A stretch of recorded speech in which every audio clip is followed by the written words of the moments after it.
오늘도 주의 말씀 상고할 때 성령께서 잘 깨닫고 말씀대로 순종하는 은혜를 우리 모두에게 베풀어 주시기를 바랍니다.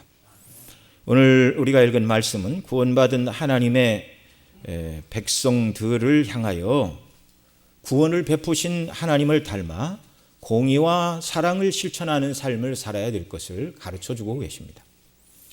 이스라엘 백성들이 구원받기 이전의 삶은 애굽의 노예의 삶이었습니다. 바로가 상징하는 사단의 노예였고 애굽의 우상 숭배가 상징하던 본성의 원리를 따르는 죄의 노예들의 삶이었고 죽기를 무서워하여 일생에 매여 종노릇하는 죽음의 노예들이었습니다. 노예의 삶은 그 주인인 사단과 죄와 죽음의 위협에 끝없이 굴복하며 끌려가는 삶입니다.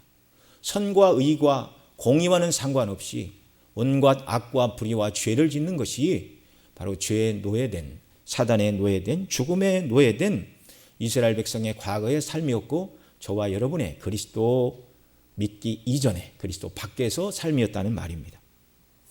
만일 하나님께서 그들을 노예 자리에서 구원해 내지 않으셨다면 절대로 그들을 향하여 공의를 행하고 사랑을 실천하라 이런 말씀을 하실 이유도 없고 그럴 필요도 없습니다. 아무리 그런 얘기를 해봐야 이해도 할 수 없고 실천할 능력은 더더욱 없는 것이죠.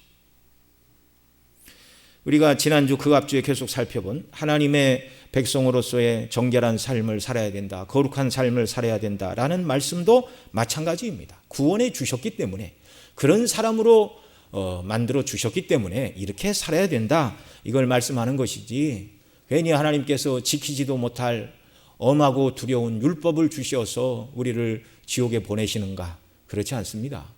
율법 이전에 이미 다 지옥 갈 자들이었고 은혜로 구원해 주신 자들에게 합당한 삶이 무엇인가를 가르치는 것이죠.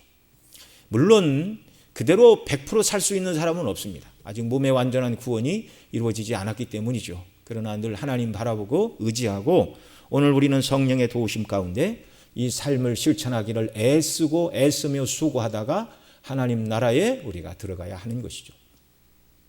그래서 구원받은 하나님의 백성으로 공의와 사랑을 실천하는 삶을 살라라는 이 말씀은 반대로 바꾸면 어린 양의 피를 문 인방과 설주에 바르고 애굽에서 나온 구원, 곧 오늘날 저와 여러분 예수 그리스도의 피를 통하여 예수님이 그 피를 믿는 우리를 다 용서해 주시고 구원을 베풀어 주셨는데요. 그런 우리에게 공의를 행하고 사랑을 따라 살아가라는 이 말씀은 구원받기 이전과 얼마나 놀라운 신분과 축복의 상태에 우리가 들어와 있는지를 기억해야 한다는 말입니다. 왜 이렇게 부담을 주시나가 아니라 쓸모없는 일을 하던 인생들을 향하여 구원하여 주시고 새 사람 만드시고 하나님 앞에 하나님이 기뻐하시고 원하시는 복되고 의미 있는 삶을 사는 새로운 존재로 만들어 주셨다는 사실입니다. 또 말씀을 살펴보기 전에 먼저 이 사실을 인하여 우리가 하나님 앞에 기뻐하고 감사하는 역사가 우리에게 있기를 바랍니다. 그래서 구원받은 저와 여러분을 향하여 우리 주님은 네가 이런 구원을 받았으니 이런 사람이 되어야 한다.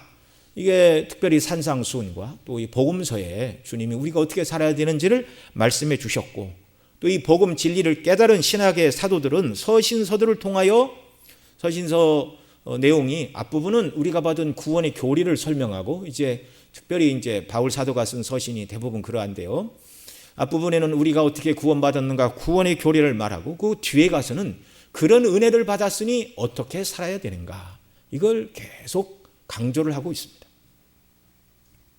구원받아 하나님의 자녀가 된 저와 여러분 사단과 죄와 세상과 본성에서 벗어나 이런 일을 행할 수 있는 영광스러운 사람으로 지음을 받았다는 것을 선포하시는 왕 되신 우리 하나님과 우리 구주의 왕의 선포입니다.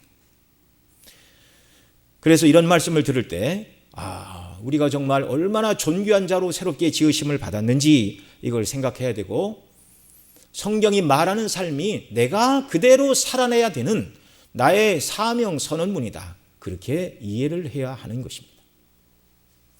오늘 출애굽기 23장 1절로 9절 전체적인 말씀의 내용은 재판에 관한 말씀입니다. 1절로 3절에서는 재판 자리에 참여한 바른 증인의 자세를 말씀을 하고 있는데요. 우리 1절로 3절 말씀 함께 읽겠습니다. 너는 허망한 풍소를 전파하지 말며 악인과 연합하여 무함하는 증인이 되지 말며 다수를 따라 악을 행하지 말며 송사의 다수를 따라 부정당한 증거를 하지 말며 가난한 자의 송사라고 편벽되이 두어하지 말지니라. 아멘. 바른 증인. 여기 계속 말하는 대로 증인이 되지 말라. 1절에 증인이 되지 말라. 2절 부정당한 증거를 하지 말라. 가난한 자의 송사라고 편벽되이 두어하지 말라. 이 두호도 법정에 나가서 증인으로 하는 말들이죠. 또는 변호사로서 하는 말인데, 다 1절로 3절은 법정의 증인이 되어 또는 변호하는 자가 되었을 때 바른 증거를 하고 바른 변호를 해야 된다. 그래서 1절에 말하는 것처럼 허망한 풍설을 말해서는 안 되고 악인과 연합하여 무함하는 증인이 되지 말아야 된다. 이 무함이라는 말은 한자어인데 없는 사실을 꾸며내어 사람에게 죄를 뒤집어 씌우는 걸 무함이다 이렇게 말합니다. 흔히 우리가 하는 말로 모함하지 말라 그런 표현을 쓰지요. 2절에서는 다수를 따라 악을 행하지 말고 또 송사의 다수를 따라 부정당한 증거를 말하지 말라 그렇게 말합니다. 3절에서는 가난한 자의 재판의 증인으로 가서 가난한 자에게 치우쳐 변호하지 말라. 성경이 가난한 자를 도우라 말씀하시지만 법정에서 사실이 아닌 일을 사실인 것처럼 가난한 자에게 편벽되이 두어하는 것도 죄라고 말씀하십니다. 6절로 9절에서는 재판 자리에 판결을 하는 재판관들에게 하시는 말씀인데 우리 6절로 9절도 같이 읽습니다. 너는 가난한 자의 송사라고 공평치 않게 하지 말며 거짓 일을 멀리하며 무죄한 자와 의로운 자를 죽이지 말라. 나는 의롭다 하지 아니하겠노라. 너는 뇌물을 받지 말라. 뇌물은 밝은 자의 눈을 어둡게 하고 의로운 자의 말을 굽게 하느니라. 너는 이방 나그네를 압제하지 말라. 너희가 애굽 땅에서 나그네 되었은즉 나그네의 정경을 아느니라. 아멘.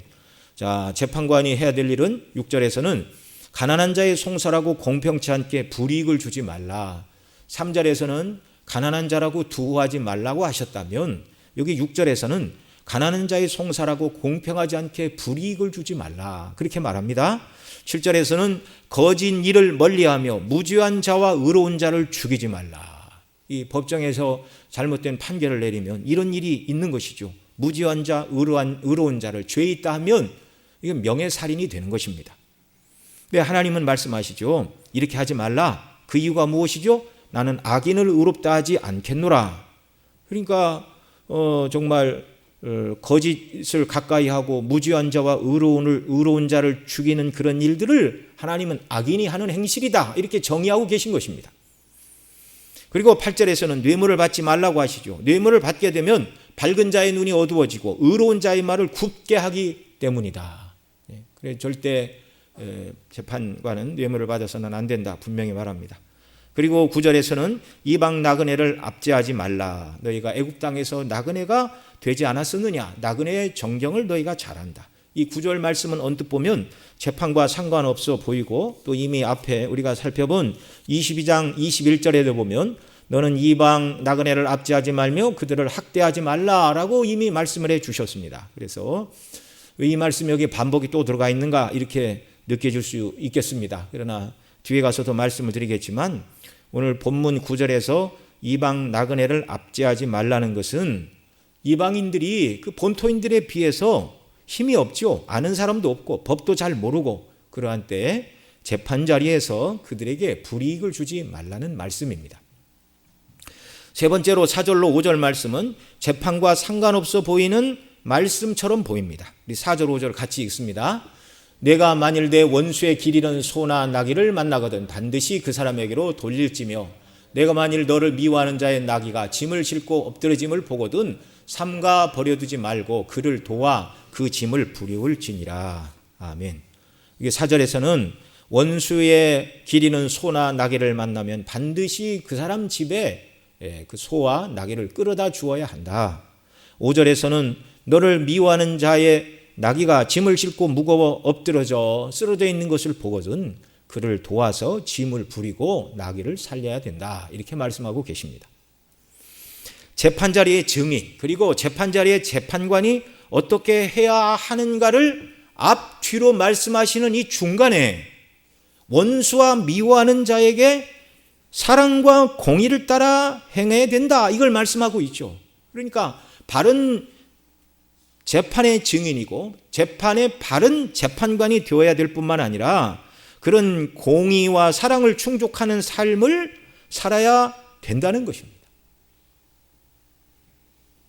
공의와 사랑을 충족하는 그 원리를 가지고 재판의 증인도 되어야 하고 재판장도 되어야 한다라는 말이죠. 그러니까 이 길 잃은 원수의 소나 나귀를 집에 데려다 주지 않았다 해서 누가 뭐라고 할 사람은 없지만 하나님이 보고 계시고 하나님이 재판장이 되십니다. 재판 자리에서뿐만 아니라 너의 일상의 삶도 하나님이 보시고 평가하신다는 사실을 기억하고 공의와 사랑을 행하라, 이렇게 말씀하고 계신 것이죠. 자, 그러면 먼저 재판자리의 증인들에게 주시는 말씀이 오늘 우리에게 어떤 의미가 있는가를 한번 더 살펴보도록 하겠습니다. 1절로 3절에 읽어드린 대로 너는 허망한 풍설을 전파하지 말며 악인과 연합하여 무함하는 증인이 되지 말며 다수를 따라 악을 행하지 말며 송사의 다수를 따라 부정당한 증거를 하지 말며 가난한 자의 송사라고 편벽되이 두어하지 말라. 오늘날 재판 자리에서 해야 될 말씀이 이미 성경에 다 기록이 되고 있습니다. 자, 1절에 먼저 허망한 풍설을 전파하지 말라 말씀하시는데, 이 허망한 풍설이라는 말은 사실로 확인되지 않은 말들을 이르는 것입니다. 아직 사실이라고 증명되지 않은 것, 누구는 이것이 진리라고 말할지 모르나 아직 사실로 판별되지 않은 것, 영어 성경에서는 false report 그렇게 말하고 있습니다. 사실이 아닌 보고, 허위 보고를 말하는 것이죠. 우리가 제9계명을 공부할 때 거짓말하지 말아야 되는 이유를 살펴봤죠. 왜 거짓말하지 말아야 되는가? 우리가 섬기는 아버지 하나님은 거룩과 의와 진리의 하나님, 참이신 하나님이십니다. 그래서 참이신 하나님의 자녀들은 하나님을 닮아 참된 말, 진리만 말해야 됩니다. 거짓을 말해서는 안 되는 이유가 무엇이죠? 사단은 거짓의 아비이기 때문에 그렇습니다. 거짓말은 사단의 본성입니다. 사람이 처음 타락할 때 뱀의 유혹을 받았는데 이 뱀에게 사단이 들어가서 사람을 유혹했지요. 하나님께서는 선악을 알게 하는 나무의 실과를 먹으면 정령 죽는다, 그렇게 말씀하셨는데 뱀 곧 사단은 뭐라고 그랬습니까? 먹어도 죽지 않고 너희 눈이 밝아 선악을 아는 일에 하나님과 같이 된다고 거짓말을 하여 사람을 범죄하고 타락하게 만들었습니다. 그래서 요한복음 8장에서 우리 주님은 처음부터 사단은 거짓말장이요 살인자라, 그렇게 말씀을 하셨습니다. 그래서 그리스도인들이 거짓말을 하는 것은 아버지 하나님을 닮는 행동이 아니라 옛 주인인 사단을 닮는 행동이라는 말이죠. 그래서 그리스도인들은 항상 진실만을 말해야 된다라는 사실입니다. 과거 저와 여러분도 모두가 사단의 노예였죠. 거짓말이 타락하고 부패한 인간의 본성에는 딱 들어맞는 것입니다. 재밌고 즐겁고 남을 속일 때 스릴이 있고, 그러나 이제는 그리스도 안에서 구원받았으니 과거 그리스도 밖에서 행하던 나쁜 행습인 거짓을 버려야 된다는 말이죠. 우리가 진리와 진실만을 말함으로 더 이상 거짓의 아비인 사단의 노예, 사단의 자녀가 아니라는 것을 증거하며 이 땅을 살아야 된다는 말입니다.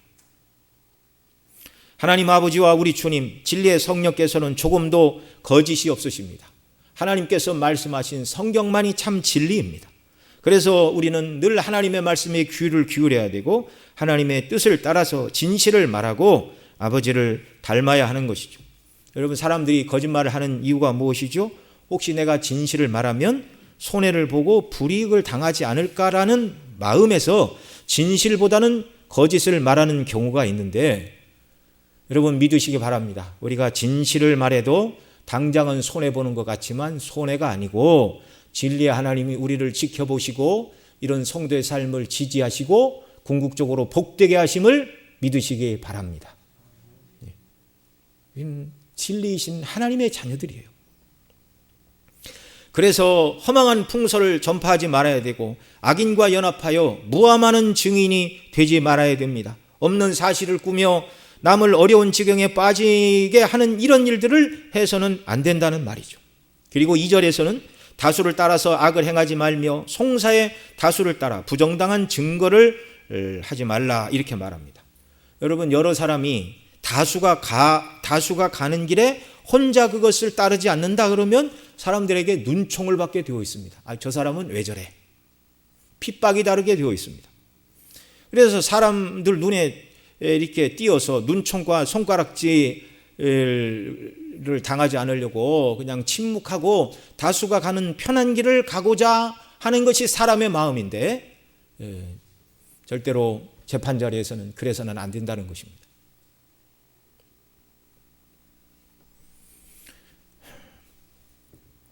정의가 아님에도 불구하고 사실이 아님에도 불구하고 다른 모든 사람이 저것이 옳다고 말할 때 내가 아니라고 말하면 뭐가 나 보이고 이상한 사람이라고 말할 텐데 불이익이 따르면 어쩌나 그냥 가만히 침묵해야 되겠다. 침묵하지 않으면 고난과 핍박이 따르는 것이죠.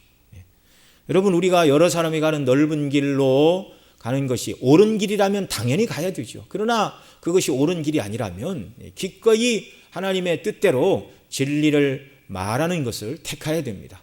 약간의 불이익이 온다 할지라도 그렇다는 말이죠. 갈라디아서 2장 12절로 13절에 보면 이렇게 말하고 있습니다. 같이 읽죠. 야곱에게서 온 어떤 이들이 이르기 전에 게바가 이방인과 함께 먹다가 저희가 오매 그가 할례자들을 두려워하여 떠나 물러가매 남은 유대인들도 저와 같이 외식함으로 바나바도 저희의 외식에 유혹되었느니라. 그래서 이 사도 바울이 베드로를 만나 책망을 했다 그렇게 말하죠. 이 사도 바울의 말에 의하면 예루살렘 공회가 열렸을 때 의장으로 섬겼던 야고보, 예수님의 동생이죠.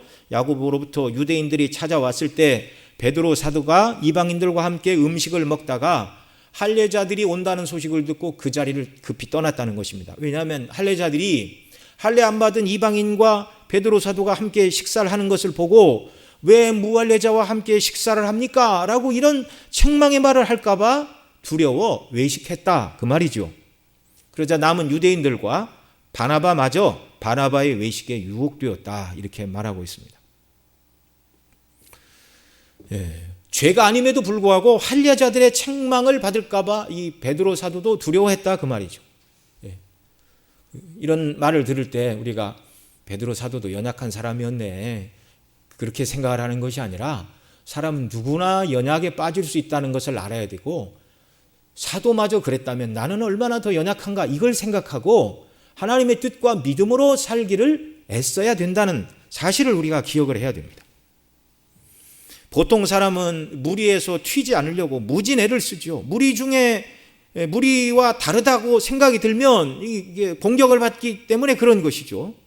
그래서 그리스도인 모두고는요 정말 진리가 아닌 것을 서로 용납해서는 안 되고 또 어떤 사람이 양심에 비추어 이것이 사실아 이것이 진리에 부합한 일이라고 그렇게 부합하지 않는 일이라고 말할 때는 귀를 기울여 잘 경청해주고 오해가 있으면 오해를 풀어주고 또 그런 말이 맞다면 또 우리가 그런 말을 또 용납하는 그런 일들도 우리에게 필요한 것입니다. 여러분, 기독교는 다수 사람이 결정하는 다수결로 결정하는 민주주의가 아닙니다. 하나님의 말씀대로 순종해야 하는 하나님 말씀 중심입니다. 자, 하나님은 도리어 다수를 따라 악을 행하지 말라, 송사의 다수를 따라 부정당한 증거를 말하지 말라. 이 재판 자리에서 잘못된 증거를 들이밀어 죄 없는 사람이 죄 있다는 판결을 받고 불의한 자가 옳다는 판결을 받는 거, 이것은 하나님 보시기에 합당한 일이 아니라는 말이죠. 구원받은 하나님의 백성, 시민권이 하늘에 있는 저와 여러분들은 항상 하나님의 말씀을 따라 살아야 하는 줄로 믿습니다. 진리의 사람은 잘못된 다수를 따르는 것이 아니라 혼자라도 진리를 따르는 것. 하나님은 항상 진리이시니 그런 사람과 함께 하심을 믿으시기 바랍니다. 종교개혁 시대에 루터 칼빈 말할 수 없는 핍박과 정말 너무너무 많은 고난을 받았어요. 인간적으로 생각하면 내가 이 일을 왜 하나 그런 생각이 12번도 더 들죠. 편하게 남들은 우상 숭배하고 잘못된 길을 가지만 나만 바르게 믿으면 되지. 그렇게 편하게 길을 갈 수도 있지만 그렇게 하지 않았습니다. 진리이신 하나님의 거룩한 뜻을 드러내는 것을 자기에게 주신 소명인 줄 알고 항상 진리를 따라 살아갔고, 하나님은 그런 자의 편이 되어 주셨고 긍휼과 은혜를 베풀어 주셨습니다. 3절에 보면 가난한 자의 송사라고 편벽되이 두어하지 말라. 여기서 무조건 가난한 사람이니까 저 사람을 도와야 돼, 이것도 진리가 아니라 그 말이죠. 1절에서는 거짓된 말이나 악인과 연합하여 무함하는 증인이 되지 말고, 2절에서는 말씀드린 대로 잘못된 다수를 따라 악을 행하거나 부정당한 증거를 말해서는 안 될 뿐만 아니라 3절이 말하는 것처럼 가난한 자라고 해서 무조건 그 사람 편을 드는 것도 불의한 일이다라는 것입니다. 여러분, 공정하게 가난한 사람을 도와주는 것과 불의하게 가난한 자를 돕는 것을 구별해야 됩니다. 가난한 자를 돕기 위해 법을 어겨도 된다는 말이 아니라는 말이죠. 그것은 거짓이고 잘못된 일입니다. 하나님께서 죄인된 저와 여러분을 사랑하셔서 구원하여 주셨지만 우리를 구원하는 방식이 죄인이니까, 불쌍한 자이니까 내가 덮어놓고 저들의 죄를 모른 척하고 없는 것으로 여기고 그 죄에 대한 값을 하나님이 받지 않으시고 불의하게 우리를 구원하시지 않으셨어요. 우리의 죄값을 하나님은 하나도 남김없이 다 받아내셨습니다. 물론 우리에게 받아내신 것이 아니라 우리 죄를 대신 지시고 십자가에 달리신 예수님에게서 우리가 받아야 될 모든 죄에 대한 값과 형벌을 하나님이 다 받아내셨다는 말입니다. 그리고 그 예수님을 믿을 때 우리를 의롭다고 하십니다. 우리가 치러야 될 죄값을 예수님이 다 담당하셨기 때문이죠. 이것이 하나님께서 가련하고 비참한 죄인을 사랑하는 방식이십니다. 그러니 우리도 가난한 사람이라고 해서 공의를 떠나 그 편을 들어주는 것은 성경적이 아니라 그 말이죠. 가난한 자를 성경적으로 돕는 방법은 지난 시간에 말씀드린 대로 3년째 11조를 하나님께 드리고 그것으로 그를 돕는 것이지, 법정에서 불의하게 가난한 자를 두어하는 것, 이것이 아니라 그 말이죠. 여러분, 가난을 해결하는 것이 기독교의 근본 정신이 아닙니다. 정말 가난하든지 부자이든지 교회의 목적은 무엇이죠? 그리스도의 복음을 증거하여 그들로 회개하여 하나님의 자녀가 되게 하는데, 여기에 첫 번째 목적이 있습니다. 그 목적을 위해, 선교와 전도를 위해 가난한 자들이 귀 기울여 복음을 들을 수 있도록 하기 위해서 때로는 우리가 구제도 하고 선교제 가서 우물도 파고 빵도 나눠주고 이런 일들을 하는 것이죠. 교회의 사명은 땅끝까지 복음을 전하여 죄로 고통받고 지옥 형벌에 떨어질 자들에게 복음을 전하는 것, 이것이 교회에 주신 사명이고 오늘 저와 여러분의 어깨에 메워진 사명이라는 사실을 기억하시기 바랍니다. 그 다음 재판자리의 재판관들에게 주시는 6절로 9절 말씀 봅니다. 너는 가난한 자라고 자의 송사라고 공평치 않게 하지 말며 거짓 일을 멀리하며 무죄한 자와 의로운 자를 죽이지 말라. 나는 악인을 의롭다 하지 아니하겠으며 너는 뇌물을 받지 말라. 뇌물은 밝은 자의 눈을 어둡게 하고 의로운 자의 말을 굽게 하느니라. 너는 이방 나그네를 압제하지 말며 너희가 애굽 땅에서 나그네 되었은즉 나그네의 정경을 아느니라. 아멘. 여기 6절로 7절에서는 가난한 자의 송사라고 공평하지 않게 하지 말라. 또한 거짓을 멀리하고 무지한 죄와 의로운 자를 죽이지 말라. 6절 7절에서 이렇게 말합니다. 자, 이렇게 하지 말아야 되는 이유는 무엇이라고요? 하나님께서 말씀하십니다. 나는 악인을 의롭다 하지 아니하겠노라. 이 땅에서는 공의가 이루어지지 않을 수도 있으나 인간의 모든 행동에 대하여 결국 하나님의 판결이 기다리고 있다는 것을 우리는 알아야 됩니다. 두려워해야 됩니다. 8절에서는 뇌물을 받지 말라고 하시죠. 사도 바울은 디모데전서 6장 6절로 10절에서 이렇게 말합니다. 같이 읽습니다. 그러나 자족하는 마음이 있으면 경건에 큰 이익이 되느니라. 우리가 세상에 아무것도 가지고 온 것이 없음에 또한 아무것도 가지고 가지 못하리니 우리가 먹을 것과 입을 것이 있은즉 족한 줄로 알 것이니라. 부활이 아는 자들은 시험과 올무와 여러 가지 어리석고 해로운 정욕에 떨어지나니 곧 사람으로 침륜과 멸망에 빠지게 하는 것이라. 돈을 사랑함이 일만하게 뿌리가 되나니 이것을 사모하는 자들이 미혹을 받아 믿음에서 떠나 많은 근심으로 자기를 찔렀도다. 아멘. 돈을 사랑함이 일만하게 뿌리가 되는데, 오늘 본문과 관련해서 보면 재판 자리에서 재판장이든지 증인이든지 누구든지 돈을 받게 되면 밝은 자의 눈이 어두워지고 의로운 자의 말을 굽게 만들어 공의로운 재판, 공의로운 판결을 반대하게 되어 악을 행하게 된다, 이렇게 말씀하고 있는 것입니다. 그러니 재판 자리에 있는 사람들은 돈을 받아서는 안 된다, 그 말이죠. 9절에서는 이방 나그네를 압제하지 말라. 너희가 애굽 땅에서 나그네 되었은즉 나그네의 정경을 아느니라. 앞서 잠깐 말씀을 드렸죠. 지난주에도 이방 나그네를 압제하거나 학대하지 말라라는 말씀을 우리가 살펴봤습니다. 그 문맥은 어떤 문맥이었죠? 이방 나그네를 압대하고 학대하지 말라. 그리고 그 다음에 고아와 과부를 해롭게 하지 말고, 그 다음에 가난한 자들을 괴롭게 하지 말라. 가난한 자가 돈을 꾸었으면 채주같이 별리, 이자, 고금리를 받지 말고, 겉옷을 저당 잡았으면 해지기 전에 돌려주어라. 그 사람이 겉옷은 밤에 덮고 잘 이불이다. 그들이 기도하면 내가 들을 것이다. 그래서 너희 아내는 과부가 되고 너희 자식은 고아가 될 것이다. 불의를 행하는 자를 하나님이 죽이시겠다, 그 말입니다. 그 문맥에서 나온 말이죠. 가난한 자, 고아와 과부, 이방 나그네, 힘이 없는 사회적인 약자들, 그들을 향해서 어떻게 하라고요? 신명기 14장 28절 이하에 말하는 대로 매 3년 끝에 그의 소산의 10분의 1을 다 내어 내 성읍에 조축하여 너의 분깃이나 기부에 없는 레위인과 내 성중에 우거하는 객, 바로 이 객이 누굽니까? 이방 나그네예요. 이스라엘 땅에 거처가 없으니까 객입니다. 그리고 고아와 과부들로 와서 배부르게 먹게 하라. 우리가 지난주에 살펴본 22장에 나온 이방 나그네를 압제하지 말라는 것은 그들이 먹을 것이 없을 때 너희가 드린 11조로 그들이 굶어 죽지 않도록 먹을 것을 주라는 말씀이고요. 오늘 본문 23장 9절에 이방 나그네를 압제하지 말라는 말씀은 재판 자리에서 그렇게 불이익을 줘서는 안 된다는 말입니다. 간혹 우리가 외국에 갔을 때 가방이나 여권을 분실하게 되거나 잘못이 없는데 갑자기 경찰이 출두하여 유치장애라도 갇히는 일이 있다면 말도 안 통하고 법도 모르고 얼마나 당황하고 억울하고 분통서질 일입니까?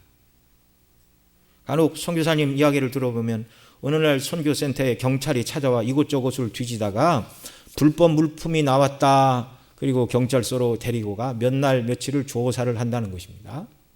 말도 통하지 않고 아는 사람도 없고 왜 그러는가? 결국 나중에는 무언가를 바라고 그런 일들을 꾸미는데, 선교사 입장에서는 복음을 전하러 왔는데 그냥 정내미가 뚝뚝 떨어지는 일이죠. 그러나 죄에 빠진 인생들, 불쌍한 영혼들을 생각하고 꾹 참고 믿음으로 그냥 넘어간다, 뭐 그런 얘기들을 하십니다. 이게 나그네 서름입니다. 이런 일들을 법정에서 해서는 안 된다는 것이죠. 그 다음 재판 자리에서 증인과 재판장으로서 공의를 행할 뿐만 아니라 삶 속에서도 공의와 사랑을 베푸는 삶을 살라고 말씀하십니다. 우리 4절로 5절 말씀 다시 한번 더 읽습니다. 내가 만일 내 원수의 길 잃은 소나 나귀를 만나거든 반드시 그 사람에게로 돌릴지며, 내가 만일 너를 미워하는 자의 나귀가 짐을 싣고 엎드러짐을 보거든 삼가 버려두지 말고 그를 도와 그 짐을 부리울지니라. 아멘. 나를 미워하고 적대시하는 원수에게도 공의를 따라서 사랑을 베풀어야 마땅하다, 그 말입니다. 물론 그 사람은 나의 소가 길을 잃었을 때 내 집으로 끌어오지 않을 수도 있고, 나의 나귀가 짐을 싣고 쓰러져 죽어갈 때 못 본 척하고 그냥 지나갈 수도 있을 것입니다. 그러나 하나님은 말씀하십니다. 우리 개개인을 향하여 너는 그렇게 하지 마라. 우리는 항상 저 사람이 나한테 어떻게 해주었는가, 이 등가의 원리에 비추어서 기브 앤 테이크, 받은 만큼만 하려고 하는데 그렇게 하지 말라는 것입니다. 왜요? 그 사람에게는 아무것도 못 받았다 할지라도 하나님이 우리에게 다 주셨어요. 하나님이 주신 구원과 은혜와 사랑을 받았으니 아무것도 받지 않은 사람처럼 그렇게 인색한 마음으로 살지 말고 다른 사람이 너에게는 어찌하든지 너는 그 사람에게 사랑과 공의를 베풀라는 말씀입니다. 나를 미워하는 원수에게 선을 행할 때 사람은 아무도 보지 않고 그 사람이 알아두지 않을 수도 있습니다. 그러나 하나님이 보고 계심을 믿으시기 바랍니다. 우리는 하나님 앞에서 살아가는 사람들이에요. 이 사실을 잠언 24장 11절 12절에 이렇게 말합니다. 같이 읽습니다.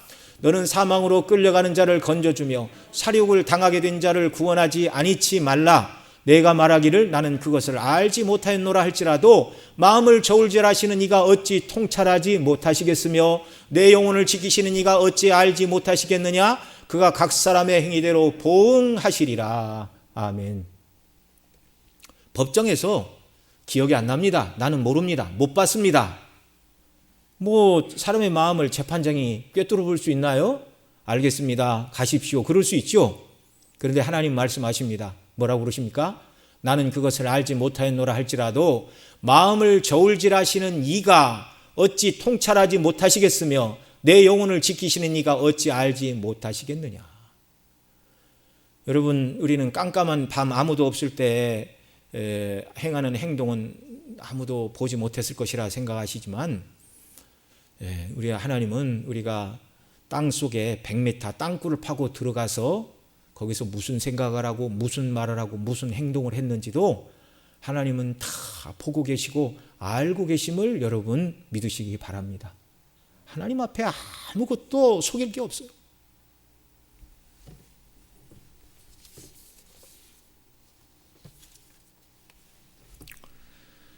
하나님 앞에서 하나님이 기뻐하시는 대로 행하면 되는 것입니다.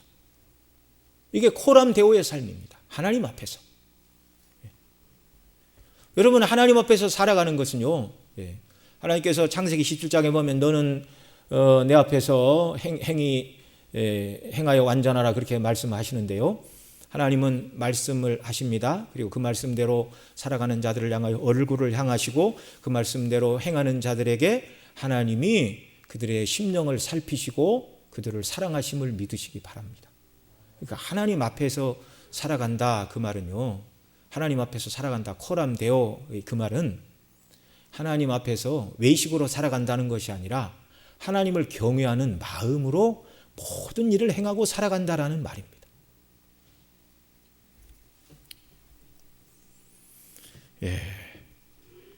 전체적인 결론을 맺도록 하겠습니다. 우리는 왜 거짓 증언을 하지 말아야 되고 공의를 행하고 사랑을 실천하는 삶을 살아야 되는 것이죠. 첫째로 우리가 허망한 풍설을 전파하지 말고 악인과 연합하여 무함하는 증인이 되지 말아야 되고 다수를 따라서 부정당한 증거를 제출하지 말아야 되고 가난한 자라고 그 편에서 두둔하거나 보호하지 말라. 이걸로 1절에 3절의 교훈이었는데요. 이 모든 것들은 다 거짓이기 때문입니다. 거짓말은 거짓의 아비인 사단을 따르는 삶이기 때문에 그렇게 해서는 안 된다. 이 말씀을 우리가 살펴본 것입니다. 저와 여러분은 사단의 자녀에서 구원받아 하나님의 자녀가 되었습니다. 하나님만이 성삼위 하나님만이 참이시고 진리이십니다. 그래서 우리가 아버지 하나님을 따라서 참된 것만을 말해야 하는 줄로 믿으시기 바랍니다. 진리를 말해서 손해를 본다고 느껴질 때에도 진리를 말할 때 하나님이 기뻐하시고 그 사람이 당장에는 어려움이 처할 수 있으나 결국 하나님이 도우사 합력하여 선을 이루어 주실 줄 여러분 믿으시기 바랍니다. 그리스도인이 거짓말을 하지 않고 진실하게 행동해야 되는 이유는요, 도덕과 윤리를 뛰어넘는 거예요. 하나님 앞에서 하나님을 닮아야 되니까, 하나님이 우리를 그런 사람으로 만들어 주셨으니까 이런 삶을 살아감으로 내가 과거에는 거짓말과 죄와 악을 행하던 불쌍하고 비천하고 비련한 지옥의 자식이었는데 하나님의 은혜로 구원받아 하나님의 뜻대로 순종하는 천국 백성이 되었으니 그 삶을 살아가기를 원합니다라는 신앙 고백이 저와 여러분의 삶 속에 늘 충만케 되기를 바랍니다. 그래서 진리를 따라 살아야 되는 거예요. 하나님 앞에서. 둘째로 가난하다고 불이익을 주고 또 반대로 뇌물을 받고 가난한 자를 또는 가난한 자가 죄가 없는데 무죄한 자를 죄 있다 하고 의로운 자를 죄 있다고 죄 있는 자를 의롭다 판결하는 이런 불의한 판결을 하지 않고 공의를 해야 되는 이유가 무엇인가? 우리 주 예수 그리스도께서 공의의 주이시기 때문에 그렇습니다. 이사야 11장 1절로 5절 같이 읽습니다. 이새의 줄기에서 한 싹이 나며 그 뿔에서 한 가지가 나서 결실할 것이요 여호와의 신고 지혜와 총명의 신이요 모략과 재능의 신이요 지식과 여호와를 경외하는 신이 그 위에 강림하시리니, 이 성령을 말하는 것이죠. 성령이 예수 그리스도에게 부어지실 것을 말하는 것입니다. 자, 그다음 그가 여호와를 경외함으로 즐거움을 삼을 것이며 그 눈에 보이는 대로 심판치 아니하고 귀에 들리는 대로 판단치 아니하며 공의대로 빈핍한 자를 심판하며 정직으로 세상의 겸손한 자를 판단할 것이며 그 입에 막대기로 세상을 치며 입술의 기운으로 악인을 죽일 것이며 공의로 그 허리띠를 삼으며 성실로 몸에 띠를 삼으리라. 아멘. 십자가에서 우리 죄값을 다 치르신 그 의로서 우리를 구원하셨습니다. 그래서 우리는 불의한 자가 하나님 앞에 의로운 자로 우리 주님이 우리를 만들어 주셨어요. 그 주님이 지금도 저와 여러분을 공의로 통치하심을 믿으시기 바랍니다. 로마서 2장 6절로 10절에서는 이렇게 말하죠. 또 같이 읽습니다. 하나님께서 각 사람에게 그 행한 대로 보응하시되 참고 선을 행하며 영광과 존귀와 썩지 아니함을 구하는 자에게는 영생으로 하시고 오직 당을 지어 진리를 쫓지 아니하고 불의를 쫓는 자에게는 노와 분으로 하시리라.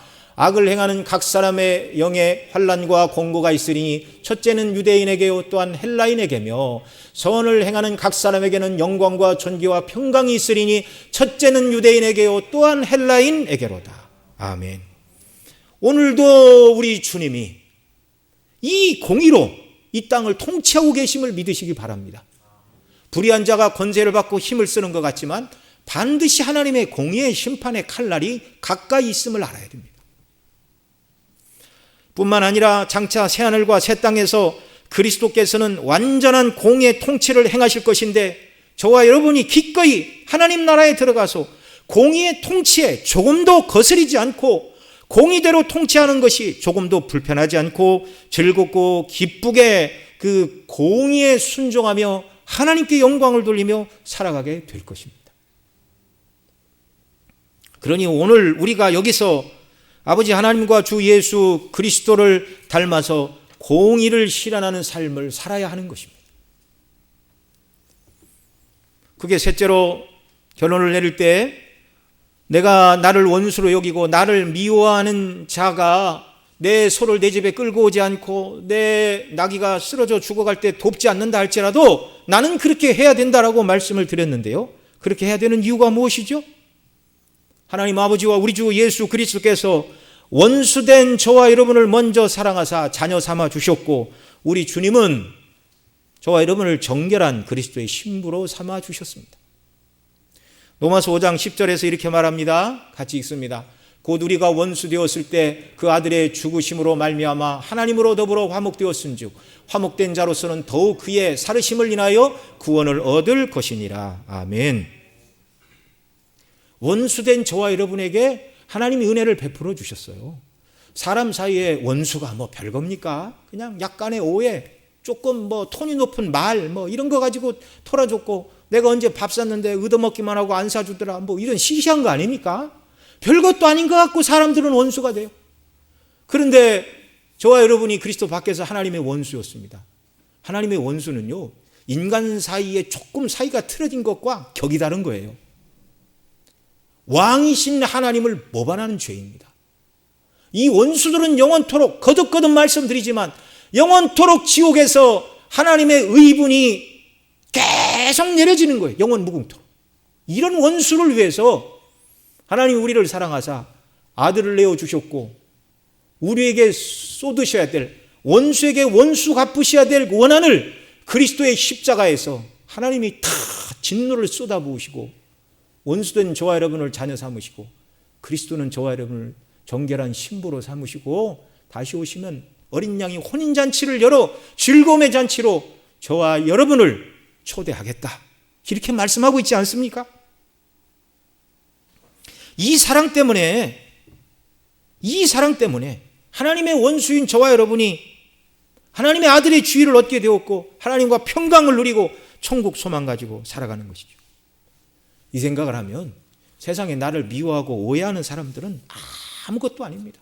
정말 아무것도 아닙니다. 이 원수된 우리를 사랑하신 그리스도를 우리가 닮아야 되는 것이죠. 로마서 8장 29절에 말하는 대로 합력하여 선을 이룬다 말씀하시고, 우리로 하나님의 자녀가 되게 하신 목적은 그 아들의 형상을 본받게 하려 함이라. 주님이 원수된 우리를 사랑해 주셨으니 우리도 삶 속에서 정말 원수를 사랑하며 살아갈 수 있다면, 내가 받은 구원이 얼마나 큰 것을 드러내고 증거할 수 있다면 얼마나 하나님께서 기뻐하시고 정말 뿌듯해 하실 일이겠습니까? 그래서 주님은 오늘 우리가 읽은 신약의 누가복음 6장 20절 28절에서 이렇게 말씀합니다. 우리 같이 읽습니다. 그러나 너희 듣는 자에게 내가 이르노니 너희 원수를 사랑하며 너희를 미워하는 자를 선대하며 너희를 저주하는 자들을 위하여 축복하며 너희를 모욕하는 자를 위하여 기도하라. 아멘. 그리스도의 십자가의 사랑으로 성령의 도우심으로 주님의 이 말씀을 삶 속에서 이루며 살아내는 저와 여러분 모두가 되시기를 주님의 이름으로 축복합니다. 기도하겠습니다. 사랑하시는 아버지 하나님, 고맙고 감사합니다. 오늘도 주의 말씀을 통해 우리가 얼마나 그리스도 안에서 받은 구원으로 말미암아 거짓된 사람들이 참 사람이 되었고, 불의를 행하던 자들이 공의를 행해야 될 사람으로 바뀌었고, 사람을 미워하고 원수 갚는 것을 즐겨하던 자들이 도리어 원수를 사랑해야 되는 사람들로 하나님이 바꿔주신 이 놀라운 영적인 현실을 마주대하면서 우리에게 베푸신 구원이 얼마나 크고 영광스러운지를 다시금 생각합니다. 그리스도 안에서 이런 피조물로 만들어 주셨사오니 성령이여 우리를 도우사 주의 말씀대로 순종하며 거짓을 버리고 공의를 행하며 원수를 사랑하며 주님 말씀을 삶 속에서 실천하며 이루어 나가는 저희들이 되게 하시고 그리스도의 형상을 본받는 자들이 되도록 복의 복을 더하여 주옵소서. 우리 구주 예수님의 이름으로 기도드리옵나이다. 아멘.